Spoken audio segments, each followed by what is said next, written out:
La historia de Eliseo, el profeta que resucitó a un muerto incluso después de haber muerto. Antes de sumergirte en esta historia, suscríbete y activa la campanita. Tu clic impulsa este mensaje de fe y sabiduría hasta los rincones donde más se necesita.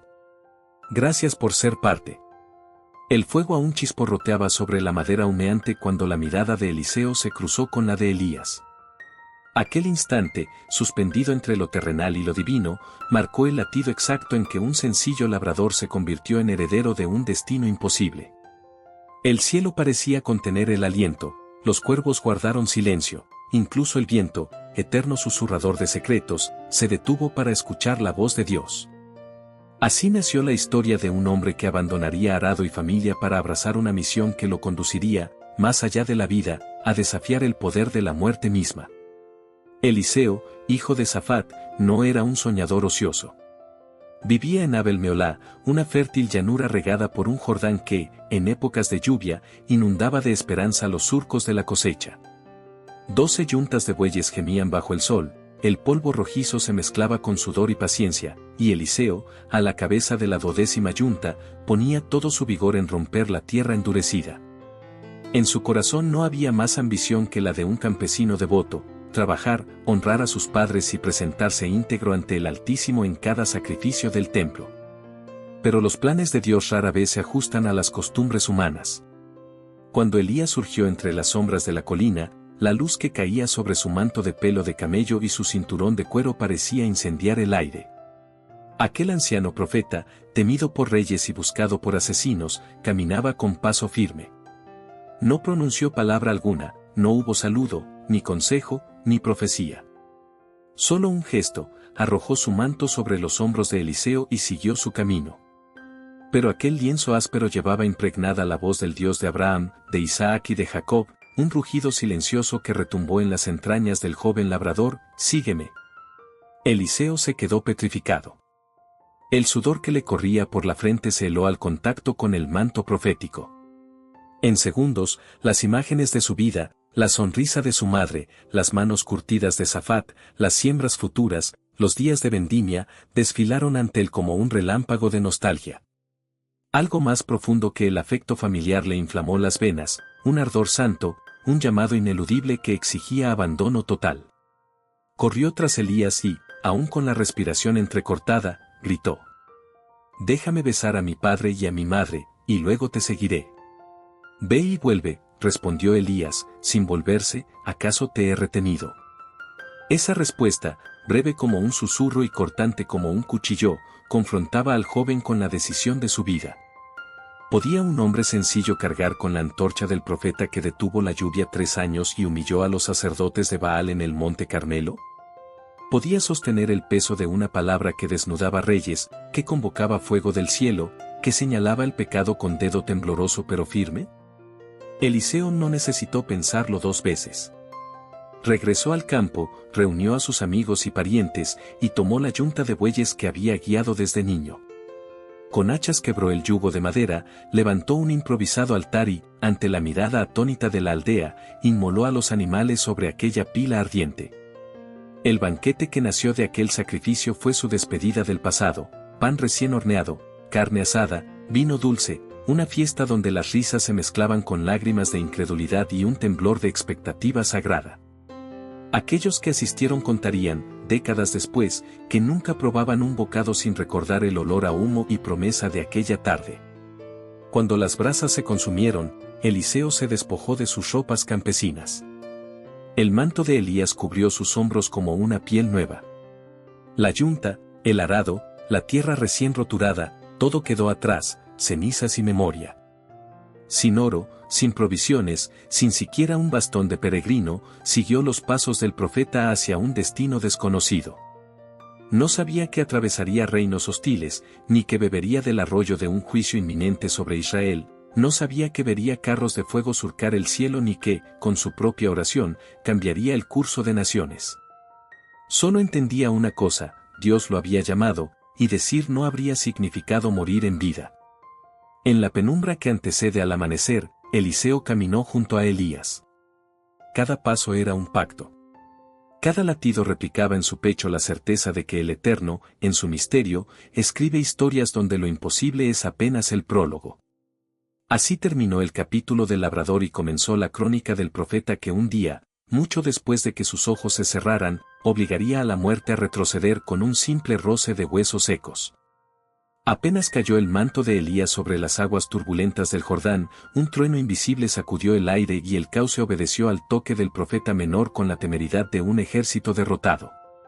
En esa franja estrecha entre la orilla y el lecho seco apareció, como un signo en el firmamento, la confirmación pública de que Eliseo era ahora portador de una fuerza que desafiaba la lógica y la tradición, la doble porción del Espíritu. No se trataba solo de recibir habilidades extraordinarias, era, en la mentalidad hebrea, heredar la primogenitura espiritual, la responsabilidad de ser voz de Dios ante reyes corruptos y pueblos extraviados. En un instante, el joven que había quemado sus arados se convirtió en testigo de un nuevo pacto de poder, uno que lo llevaría a romper límites impuestos incluso por su legendario mentor. La escena previa sigue latiendo en la memoria colectiva de Israel. Elías y Eliseo caminan juntos desde Gilgal, atraviesan Betel y Jericó, cada ciudad testigo de despedidas cargadas de profecía. Las compañías de profetas los reciben con susurros temerosos, todos intuyen que Elías pronto partirá al encuentro del Altísimo. Eliseo, sin embargo, se niega a abandonar al maestro. Vive el Señor y vive tu alma que no te dejaré, repite una y otra vez, como un juramento tallado en piedra. Su insistencia no es terquedad infantil, es hambre de propósito, sed de plenitud divina. Cuando finalmente cruzan el Jordán, Elías se vuelve y lanza la pregunta que cambiará la historia: pide lo que quieras que haga por ti antes de que sea quitado de ti. La respuesta brota sin vacilar: que una doble porción de tu espíritu sea sobre mí. Para la cultura de aquel tiempo, pedir la doble porción equivalía a la parte del primogénito, el heredero legítimo. Eliseo estaba reclamando no solo continuar la obra de Elías, sino ampliarla, llevarla a territorios que su maestro quizá nunca imaginó. Elías, consciente de la magnitud del pedido, advierte: cosa difícil has pedido. Y coloca una condición misteriosa: si me ves cuando sea arrebatado de ti, te será concedido. La tensión se alarga como un hilo de seda bajo el viento del desierto. Entonces, ocurre lo improbable: un carro de fuego con caballos ígneos desciende abriendo un torbellino de luz. Elías es arrebatado en un remolino, desaparece en las alturas, y el manto cae como un relámpago solidificado entre el polvo y la gloria eterna. Eliseo rasga sus vestidos en señal de duelo, pero no se permite el lujo de la tristeza. Se inclina, recoge el manto y, cargado de una audacia que pronto se convertirá en leyenda, golpea las aguas retornando solo. Cuando el Jordán se parte de nuevo ante él, los profetas que observan desde la colina exclaman: el espíritu de Elías reposa sobre Eliseo. Aquel reconocimiento público es más que un aplauso, es la investidura oficial de un hombre destinado a desencadenar milagros sin precedentes. La Escritura registrará 14 prodigios atribuidos a Eliseo, justo el doble de los realizados por Elías, una cuenta perfecta que subraya la fidelidad de Dios al otorgar la doble porción. ¿Pero qué implicaba realmente cargar con esa herencia? Significaba desafiar sistemas de idolatría que parecían inamovibles, denunciar monarcas que conspiraban con deidades extranjeras, consolar viudas al borde del colapso, alimentar multitudes con nada más que fe. Significaba, sobre todo, vivir con la certeza de que el Altísimo no conoce fronteras cuando haya un corazón dispuesto. Eliseo pronto demostraría que la unción recibida no era una medalla honorífica, sino un fluir constante de autoridad para transformar realidades, amargas aguas convertidas en manantial dulce, aceite multiplicado hasta cancelar deudas imposibles, ejércitos enemigos cegados por una simple orden del profeta. Y sin embargo, más allá del catálogo de prodigios, la doble porción portaba una carga de soledad. Ser heraldo de lo imposible implica caminar por senderos incomprensibles incluso para quienes presencian el milagro. Eliseo descubrirá que cada acto de poder abre una grieta entre la admiración popular y la incomodidad de gobernantes que no toleran un Dios que subvierte alianzas políticas. Aún así, su resolución jamás flaquea. Había visto carros de fuego, ¿qué amenaza terrenal podría intimidarlo ahora?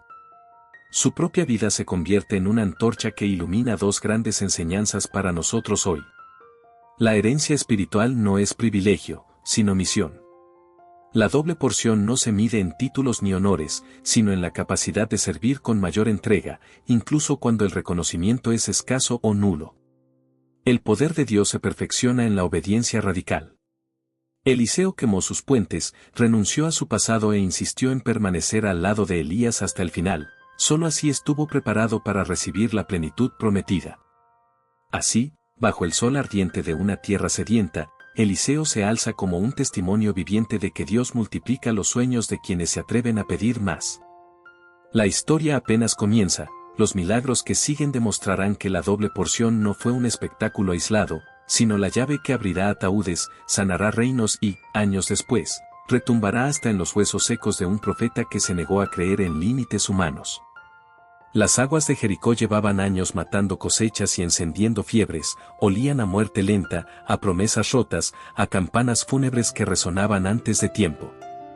Sin embargo, aquella mañana el pueblo vio a Eliseo inclinarse sobre el manantial pestilente con la calma de quien conversa con truenos. Arrojó sal en un cuenco nuevo, extendió la mano y habló, no a la tierra, sino al Dios que la sostenía, así dice el Señor, yo sano estas aguas. Nunca más causarán muerte ni esterilidad. El líquido oscuro vibró, clareó, su tono se volvió cristalino como si el cielo hubiera caído en él. Los ancianos tocaron el arroyo con incredulidad, los niños lo bebieron con cautela, y el rumor corrió por valles y montañas, el nuevo profeta no solo heredaba la voz de Elías, la multiplicaba.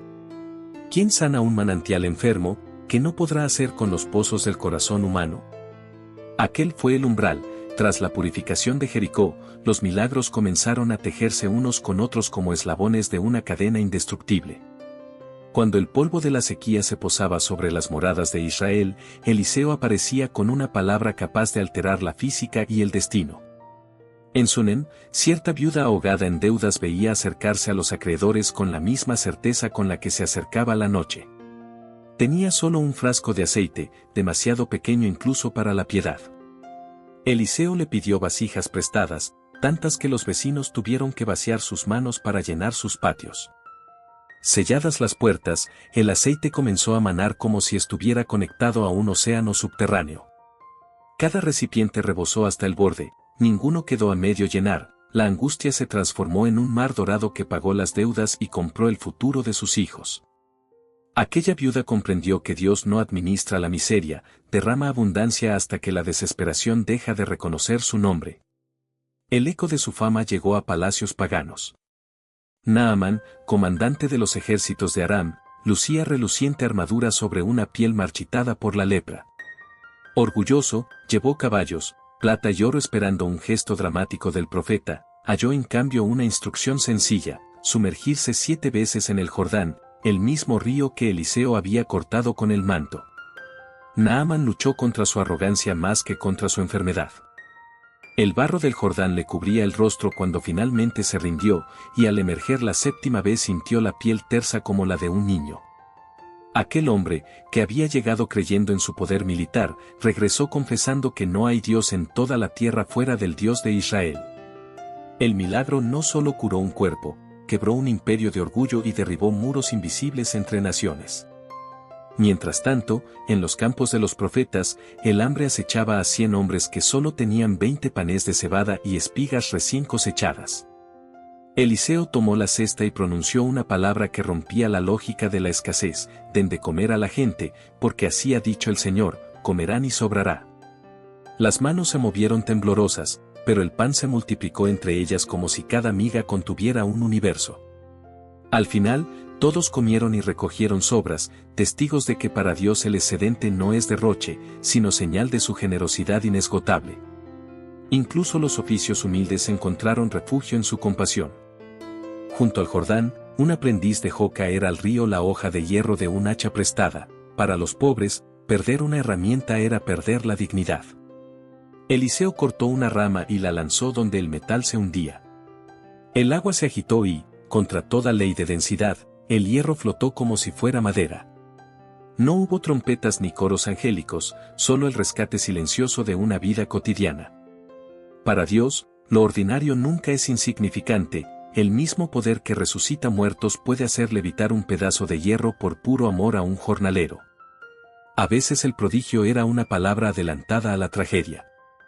Samaria, cercada por los sirios, estaba al borde del canibalismo. Eliseo, sentado junto a la muralla, declaró que al día siguiente la harina y la cebada se venderían a precio de saldo. La incredulidad del capitán que lo escuchaba quedó grabada en su propia sentencia: vería la abundancia, pero no la probaría. De madrugada, Dios hizo retumbar en los oídos enemigos un estruendo inexistente de carros y caballos. El campamento sirio quedó desierto, repleto de alimento. Los hambrientos se lanzaron a los botines, y el capitán, arrollado por la muchedumbre, murió ante la mesa llena. Así aprendió Israel que la incredulidad puede ser más letal que el hambre. La carrera de milagros de Eliseo no era exhibicionismo, era pedagogía divina. Cada prodigio funcionaba como un versículo viviente que revelaba el carácter de un Dios que no teme usar sal para sanar fuentes, ríos para restaurar la carne, harina para humillar la lógica económica, y un simple palo para convertir la densidad del hierro en un susurro de misericordia. Eliseo se convirtió en puente entre lo celestial y lo terrenal, demostrando que el cielo no está distante, sino implicado en cada lágrima y en cada suspiro. Por donde él pasaba, la imposibilidad se volvía el material maleable de la fe. No había guión repetitivo, no existía método fijo, la clave era la obediencia. Si Dios decía arrojar sal, se arrojaba sal; si ordenaba darle de comer a una muchedumbre con lo mínimo, se repartía lo mínimo hasta que sobrara; si pedía sumergirse 7 veces, se obedecía sin negociar. De este modo, Eliseo enseñó que el milagro no es un acto de magia, sino la consecuencia natural de creer que Dios sigue siendo Dios en cualquier circunstancia. Con cada señal, el profeta plantaba la semilla de un futuro donde las aguas amargas, las deudas paralizantes, las enfermedades incurables y los asedios inquebrantables tienen fecha de caducidad. Su vida fue un relato continuo de que la esperanza no es un concepto abstracto, sino una fuerza tangible que puede endulzar ríos, llenar vasijas, renovar pieles, multiplicar panes y hacer flotar hasta el peso de la vergüenza humana. Y sin embargo, todo esto era solo el preludio de lo que vendría, un encuentro desgarrador con la muerte misma y una demostración final de que, en las manos de Dios, ni siquiera la tumba conserva su dominio absoluto. La tarde abrazaba los trigales de Sunem cuando el perfume del pan recién horneado se mezcló con el olor acre de la tragedia. El sol, colgado como un disco de bronce en el cielo inmisericordia, parecía fundirse sobre las tejas mientras los gritos desesperados de una madre rasgaban el silencio de la aldea. Hacía apenas unos meses, aquel mismo patio había sido escenario de risas, de carreras infantiles y promesas de futuro. Ahora, el cuerpo rígido de un niño reposaba en brazos temblorosos, y la línea invisible que separa la vida de la muerte se volvía una lápida sobre cada esperanza. Pero el desierto conocía el nombre de un hombre capaz de rasgar esa lápida: Eliseo. Y la historia que estaba a punto de escribirse no solo conmovería a los vecinos de Sunem, recorrería generaciones enteras como un relámpago de fe ardiendo contra la oscuridad. El origen de este lazo improbable se remonta a una hospitalidad sincera. La mujer sunamita, cuyo nombre el texto bíblico silenciosamente reserva, percibió en Eliseo algo más que desgaste de caminos y polvo de profeta errante, reconoció una presencia divina destilada en gestos cotidianos. Insistió en alimentarlo cada vez que pasaba por la región y, para no perder la bendición en fugaces saludos, convenció a su esposo de levantar en la azotea una pequeña habitación, cama, mesa, silla y candelero, donde el viajero pudiera hallar reposo. No buscaba pago ni recompensa; sin embargo, las matemáticas del cielo suelen alterar las ecuaciones humanas. Eliseo preguntó qué anhelo escondía el corazón de su benefactora. «No tengo hijo», admitió ella con un suspiro que parecía llevar años atrapado entre los muros de su garganta.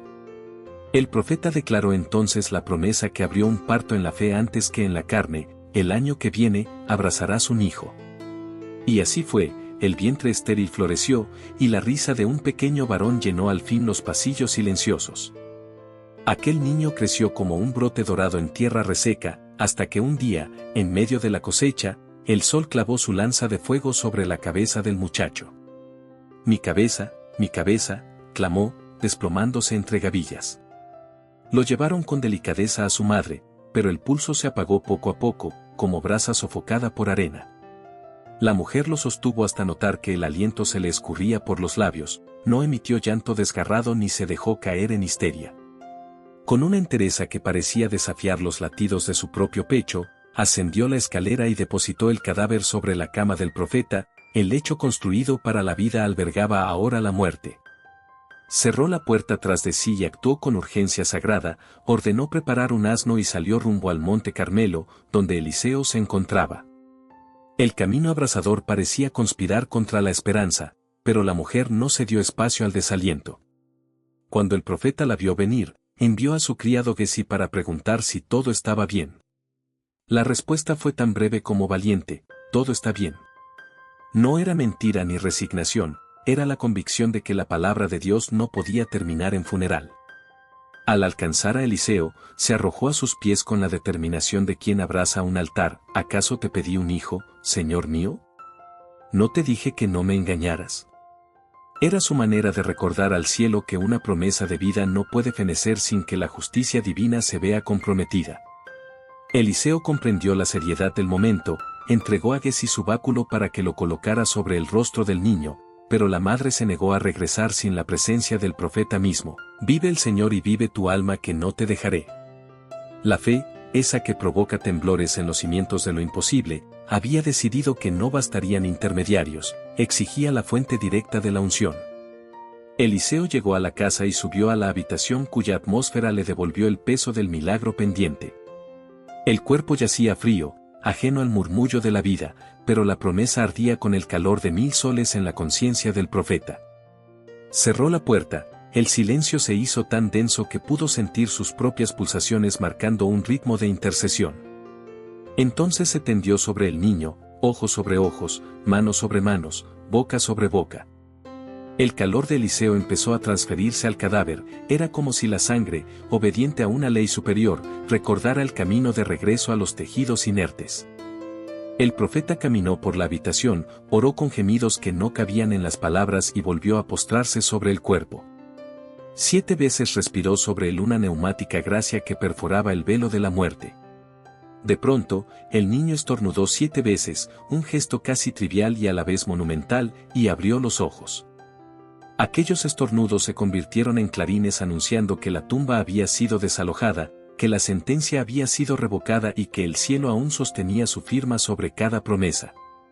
Eliseo llamó a Gesí y mandó a buscar a la madre. Cuando ella entró, la escena que vio colapsó su resistencia. Su pequeño, de pie, con las mejillas encendidas, la miraba como si acabara de despertar de un sueño prolongado. Ella se postró a los pies de Eliseo y luego abrazó a su hijo con una ternura que trascendía las fronteras de las palabras. Más que un reencuentro, era la consumación de una fe que se negó a morir incluso cuando el corazón del niño se detuvo. La aldea entera llevó la noticia al compás de tambores improvisados. El rumor se esparció por Israel igual que la fragancia de un campo de almendros en flor. Quienes habían temido al pozo sin fondo de la pérdida, descubrieron que Dios no solo acompaña el duelo, lo derrota. Este milagro talló en la historia una huella irreversible. El cuarto donde la muerte creyó entronizarse se convirtió en santuario de esperanza, y la mujer sunamita, antes anónima, emergió como emblema de una fe que no negocia con la desesperación. Su testimonio atravesó siglos para susurrarnos que la promesa divina no expira cuando llega el dolor, más bien, se vuelve terreno fértil donde germina la gloria. Por su parte, Eliseo quedó registrado como el profeta que desafió no solo la enfermedad y la escasez, sino la implacable rigidez del último enemigo. Aquella victoria anticipaba otra, la de un Mesías que siglos después derrumbaría la tumba definitivamente. El eco de Sunem resuena aún hoy, recordándonos que la muerte puede tocar cuerpos, mas jamás podrá confinar la palabra viva del Dios que sigue resucitando futuros. El olor punzante de hierbas secas impregnaba la pequeña habitación de Samaria donde Eliseo, agotado por décadas de batallas invisibles, intentaba sacar aire de un pecho que ya no le obedecía. En el pasillo, los pasos apresurados de un rey desesperado retumbaban como tambores funerarios anunciando el fin de una era. «Padre mío, carro de Israel y su caballería», clamó Joás al verlo tan frágil, tan distante del gigante que había dividido aguas, multiplicado panes y humillado ejércitos. Aquella exclamación condensaba un miedo colectivo. Si el profeta que sostenía la balanza entre vida y muerte exhalaba su último aliento, ¿quién evitaría el colapso total? Un silencio helado se apoderó de la corte mientras la fiebre calcinaba al anciano, pero sus ojos, dos brasas que aún recordaban la visión de carros de fuego, brillaban con la obstinación de quien se niega a morir antes de pronunciar la última palabra de Dios. Joás intentó reprimir el temblor de sus manos cuando Eliseo le ordenó tomar arco y flechas.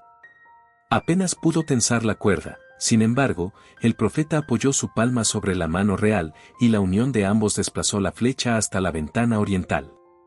Flecha de salvación de Yahvé, flecha de victoria contra Siria, declaró. Era un acto simbólico, un legajo profético que extendía el brazo de Eliseo más allá de los confines de su cuerpo moribundo. Pero el rey, consumido por dudas, golpeó la tierra con las flechas solo 3 veces. Eliseo, con un último arranque de vigor, le recriminó no haber golpeado 5 o 6, su tibieza limitaría la victoria futura. Esa amonestación final fue un espejo para todas las generaciones. La plenitud de la promesa depende de la plenitud de nuestra audacia. Luego, el aire se volvió pesado. Cada respiración del profeta parecía un hilo que se adelgazaba hasta la transparencia. Recordó el día en que Elías fue arrebatado y comprendió que ahora le tocaba cruzar su propio Jordán. Las paredes de barro crujieron como si quisieran retenerlo. Los criados contuvieron el llanto, sabiendo que con su partida no solo moría un hombre, sino la memoria viviente de un Dios que conversa con la materia.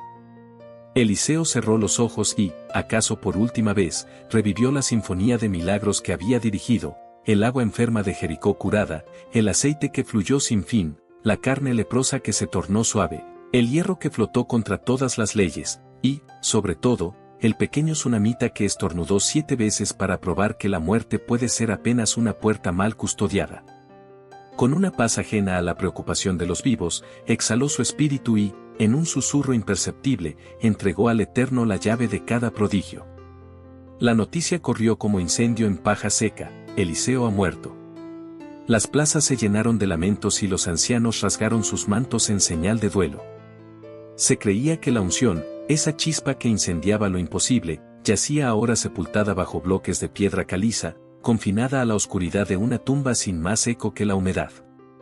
El cielo parecía guardar silencio, y los enemigos de Israel, al enterarse, celebraron con banquetes burlones, convencidos de que los días de temblores sobrenaturales habían terminado. El profeta había partido, pensaban, y con él se cerraba el capítulo de las sorpresas divinas. Pero la historia, siempre inquieta, se rehusaba a escribir la palabra fin. Pasaron meses. La tumba de Eliseo quedó al borde de un campo que servía de improvisado cementerio cuando las guerras dejaban cuerpos sin nombre. Cierta mañana, un grupo de sepultureros corría a enterrar a un guerrero israelita, pero divisaron una banda de saqueadores moabitas asomando por la colina. El terror les paralizó el juicio, no podían quedarse, no podían escapar con el cadáver. En una fracción de segundo arrojaron el cuerpo al sepulcro abierto más cercano y huyeron. El sonido hueco del impacto retumbó en aquel recinto subterráneo donde solo habitaban huesos y polvo. Entonces ocurrió lo inconcebible: al tocar los huesos de Eliseo, el muerto revivió. Su pecho se expandió con un gemido primitivo, la sangre inundó sus venas y se incorporó sacudido por el asombro, mientras las risas lejanas de los moabitas se congelaban en el aire. La tumba, que pretendía ser epílogo, se transformó en prólogo de un capítulo nuevo. La unción no se oxida, no caduca, no se entierra. El milagro post-mortem derrumbó cualquier doctrina que pretendiera confinar a Dios dentro de los márgenes de la biología o del calendario. Israel entendió que la herencia espiritual que portaba Eliseo no había quedado atrapada bajo capas de roca, seguía latente, como dinamita descansando en silencio hasta encontrar la chispa adecuada. Así, la muerte del profeta demostró ser tan solo un escenario diferente donde Dios interpretaba su poder, un telón de fondo donde el Eterno ilustraba que su palabra atraviesa féretros, tiempos y fronteras. Quienes presenciaron aquella resurrección improvisada se convirtieron en heraldos involuntarios. Su relato viajó por tabernas y mercados, llegó a palacios y sinagogas, inspiró a niños y amedrentó a reyes. Cada vez que alguien repetía la historia, el interrogante inevitable brotaba: si los huesos de un hombre podían revertir la muerte, ¿qué sería posible para el Dios que insufló vida a esos huesos? La pregunta dejó de ser un simple consuelo teológico para convertirse en fundamento de valentía. Muchos años después, cuando otro profeta, llamado Juan, gritara en el desierto anunciando al Mesías, el eco de Eliseo seguiría vibrando en la cultura judía como preludio de la victoria definitiva sobre la tumba. Entretanto, los pocos que habían llorado junto al lecho de Eliseo comprendieron que la despedida no fue un punto final, sino un puente. Su último suspiro no clausuró los milagros, abrió la posibilidad de que la presencia divina opere incluso en el silencio y en la aparente inactividad de la muerte. La fecha grabada en su lápida era apenas un guiño del cielo para recordarle al mundo que las cronologías humanas raramente captan los compases eternos. Así, el legado de Eliseo sobrevivió a su mortalidad, desafiando la fragilidad de la carne con una pregunta que aún atraviesa los siglos: ¿hasta dónde puede llegar la vida cuando se somete por completo a la voz de Dios? Con el profeta en la tumba y su poder vibrando entre huesos, Israel se preparaba sin saberlo para una revelación aún más impactante. Porque si los restos de un hombre podían derrotar a la muerte, ¿qué ocurriría cuando el Dios de ese hombre decidiera irrumpir de nuevo, rompiendo no solo las cadenas de un cadáver, sino las de toda la humanidad? La respuesta aguardaba en las sombras de la historia, lista para incendiar la esperanza con el mismo fuego que un día arrebató a Elías y que ahora ardía, indomable, en el silencio resonante de una tumba abierta. La tierra vibraba bajo los cascos enemigos y el cielo parecía hecho de bronce cuando 4 sepultureros avanzaron a trompicones por la colina, cargando el cadáver todavía tibio de un guerrero anónimo. El hedor de la sangre fresca se mezclaba con el sudor del miedo. A lo lejos, los gritos de los saqueadores moabitas se acercaban como una jauría impaciente.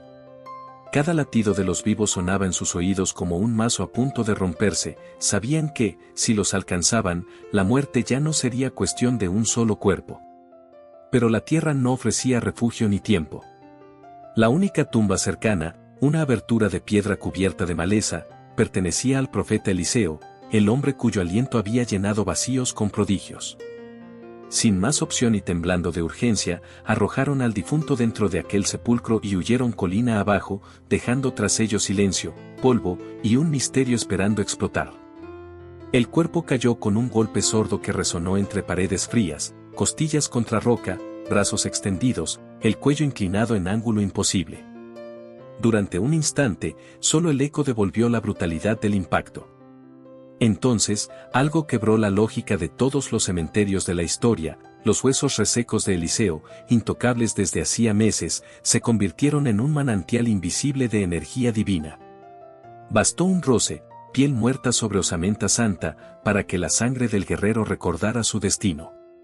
Una oleada ardiente irrumpió en sus venas coaguladas, empujó el aire en los pulmones colapsados y encendió los circuitos dormidos de un corazón que hasta hacía segundos era cadáver. Con un estertor violento, el hombre abrió los ojos como quien despierta de pesadilla, lanzó un grito áspero y se incorporó de golpe, todavía rodeado por la penumbra del sepulcro. El milagro no pidió permiso, irrumpió, soberano, en un nicho destinado al silencio. Afuera, el sol hería las piedras y los moabitas, desconcertados por la ausencia de víctimas fáciles, merodeaban como chacales frustrados. De repente, el resucitado emergió tambaleante de la cueva. Llevaba la mirada desmesurada de quien ha visto la nada desde dentro y vuelve con el pulso desbocado, la herida mortal en su pecho se había sellado como cicatriz recién dibujada. Los sepultureros, que se creían a salvo más abajo, giraron al escuchar aquel aullido de renacimiento y los pies se les trabaron entre rocas. No sabían si huir del enemigo o de aquel antiguo amigo que avanzaba con los ojos chispeando revelación. Al verlo con vida, sus gritos estallaron en confusión y el terror de la persecución se trocó en pavor sagrado. Los moabitas, testigos involuntarios del prodigio, se dispersaron sin plantar combate. ¿Quién levantaría espada contra un ejército cuyo sepulcro era una fuente de resurrección? La noticia se propagó con una prisa que ni los vientos podían igualar. Samaria entera, aún de luto por la muerte del profeta, comprendió de súbito que la tumba no era un punto final, sino un epicentro donde las leyes naturales se rendían. Aquellos que habían doblado rodillas ante la tragedia descubrieron que la unción no se evapora cuando el cuerpo se enfría, se incorpora al polvo, se adhiere a la piedra. Aguarda la ocasión precisa para estallar como un relámpago en la penumbra. El milagro post-mortem se transformó en crónica obligada de mercados, tabernas y sinagogas. Cada frase pronunciada añadía un matiz más audaz, una chispa de esperanza más luminosa, hasta que el relato se volvió estandarte contra la sombra de la muerte. Los ancianos recordaron aquel día en que Eliseo prometió a la tsunamita que su hijo viviría y reclamaron la coherencia divina. El profeta había dado vida durante su existencia, ahora la otorgaba incluso desde la inmutabilidad de sus huesos. Los escribas, por su parte, rebuscaron en pergaminos y tradiciones buscando precedentes y hallaron un vacío que solo confirmaba la singularidad de lo ocurrido. ¿Dónde registrar un milagro que violaba la cronología, que saltaba sobre la verja del sepulcro y plantaba semillas de eternidad en una generación aún incrédula? No había reglón suficiente, el suceso pedía reescribir la teología de la esperanza. Pero el mayor impacto no se midió en debates eruditos ni en anécdotas pintorescas. Se midió en los corazones de campesinos, soldados y madres que, desde ese día, velaban a sus muertos con un atisbo de alegría imposible de explicar. Porque si un simple roce con los restos de un profeta podía revertir la extinción de un latido, ¿qué poder residía en el Dios que había soplado esa unción? La resurrección anónima levantó una pregunta que viajó de generación en generación hasta desembocar en el anuncio angélico de otra tumba vacía, la de un Mesías capaz de derrotar la muerte en toda línea temporal. Mientras tanto, la colina donde yacía Eliseo se convirtió en lugar de peregrinación silenciosa. No hubo culto a huesos ni superstición vacía, hubo reverencia ante la evidencia de que el Eterno no se jubila cuando muere su siervo. En las noches estrelladas, pastores entonaban salmos a media voz, convencidos de que, bajo sus pies, la promesa de vida seguía palpitando con la intensidad de un tambor subterráneo. Y en cada amanecer, cuando la bruma se alzaba desde los valles, el recuerdo de aquel guerrero resucitado se filtraba en los rayos de luz como antídoto contra el cinismo. Así, el milagro inesperado selló el legado de Eliseo con un fuego que ni la lápida pudo sofocar. Demostró que la muerte, en manos de Dios, es apenas una cuerda floja sobre la cual camina la gracia, ligera y audaz, dispuesta a sorprender a la historia en su momento más oscuro. Si los huesos secos del profeta podían reavivar un corazón detenido, ningún valle de sombra debía infundir terror definitivo. La tumba, aquella que pretendía ser guarida de silencios, se transformó en trompeta que anuncia un reino donde la vida siempre tiene la última palabra. Un día, quizá hoy mismo, mientras ves este video, sentirás que los milagros pertenecen a un museo polvoriento de historias antiguas y que la fe no basta para atravesar la rutina implacable de recibos impagos, diagnósticos médicos y soledad bajo techos de concreto. Entonces recordarás a Eliseo, al profeta cuyos huesos todavía retumban en las criptas del tiempo, y una sospecha estremecerá tu pecho: si su tumba pudo desatar la vida, ¿qué podría hacer el Dios que sopló aquel aliento en la arcilla de los mortales? Tan pronto esa pregunta incendie tu interior, el polvo moderno que adormece sueños se agrietará, oirás de nuevo la flecha que atravesó la ventana oriental, verás la sal fundiéndose en el manantial de Jericó, y sentirás la sangre del guerrero resucitado palpitar con un rumor que desarma el cinismo. En ese instante, lo imposible dejará de ser una anécdota remota para transformarse en un sendero abierto bajo tus propios pasos. La historia de Eliseo no terminó con un epitafio tallado sobre piedra, mutó en río subterráneo que irriga la memoria colectiva, demostrando que la herencia de lo sagrado no se recluye en vitrinas, sino que respira en cada ser humano dispuesto a abrazar la fe con radicalidad. Cuando Eliseo pidió una doble porción del espíritu de Elías, no se conformó con seguir el molde de su mentor, se atrevió a desbordarlo. Ese atrevimiento es la primera enseñanza que perfora nuestro siglo saturado de resignación. La grandeza espiritual no consiste en repetir fórmulas gastadas, sino en anhelar el mañana de Dios con apetito que sobrepase el ayer.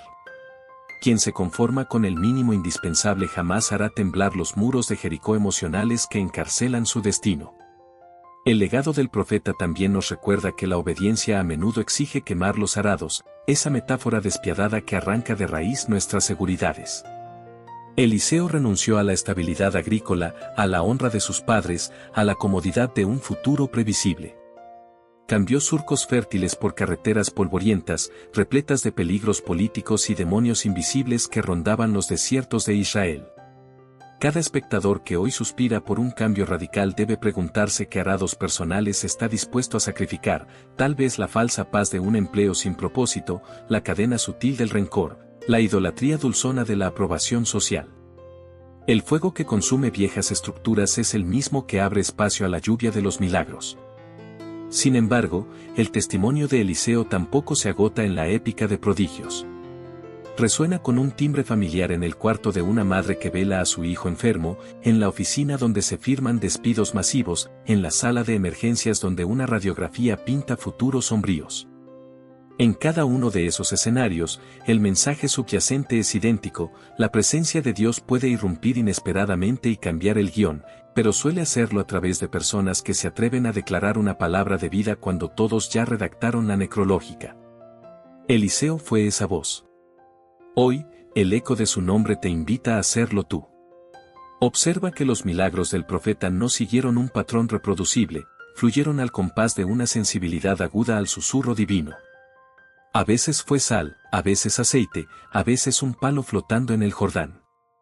Ese baile impredecible subraya otra lección esencial: Dios no firma contratos con métodos, sino con corazones disponibles. Nuestra generación adora las recetas infalibles, los tutoriales paso a paso, los algoritmos que garantizan resultados. Pero el cielo se complace en romper la lógica utilitaria y, a cambio, nos ofrece la aventura de confiar. Quien todo lo calcula termina domesticando la sorpresa, quien se abandona a la voz de lo alto se convierte en escenario de maravillas que ningún guionista terrenal habría osado incluir. Finalmente, la resurrección provocada por los huesos de Eliseo apunta más lejos de lo que nuestros ojos alcanzan, prefigura la victoria de un sepulcro aún más famoso, el de Jesús de Nazaret, donde la piedra removida no solo devolvió la vida a un cuerpo, sino que inauguró un camino de esperanza para la humanidad entera. En ese sentido, Eliseo es un profeta puente, conecta el Antiguo Testamento con el clímax de la redención. Al tocar su legado, tocamos un anticipo del Evangelio, ese mensaje que proclama que la muerte perdió la exclusiva sobre nuestras historias. Que esta reflexión no quede colgada como un cuadro bonito en la galería de tu mente. Permite que se deslice por tus venas como el río que una vez se abrió ante el manto del Maestro. Deja que la promesa de la doble porción despierte tu apetito espiritual, quema los arados que te mantienen anclado a la mediocridad, convida a la esperanza allí donde todos firmaron renuncia. Atrévete a escuchar al Dios que a veces habla con sal y otras con silencio, pero siempre con amor capaz de levantar huesos secos. Si lo haces, descubrirás que el legado de Eliseo no es un relato para coleccionistas de antigüedades religiosas, sino un incendio actual que quiere propagarse en cada latido tuyo, hasta que la tumba, la literal y la metafórica, pierda por completo su arrogancia. Esta es la llama que el profeta nos pasa de mano en mano a través de los siglos, la certeza de que lo imposible es solo el punto de partida para quien vive con la mirada fija en el Dios que resucita cadáveres, esperanza y futuro. Allí, en ese cruce de asombro y obediencia, tu propia historia puede transformarse en el próximo capítulo de una saga que comenzó cuando un labrador se atrevió a decir sí a un manto que ardía con posibilidades infinitas. Si esta historia tocó tu corazón, déjanos tu comentario y comparte este video para que más personas descubran el poder de la fe y el amor verdadero. Gracias por estar con nosotros y nos vemos en la próxima historia.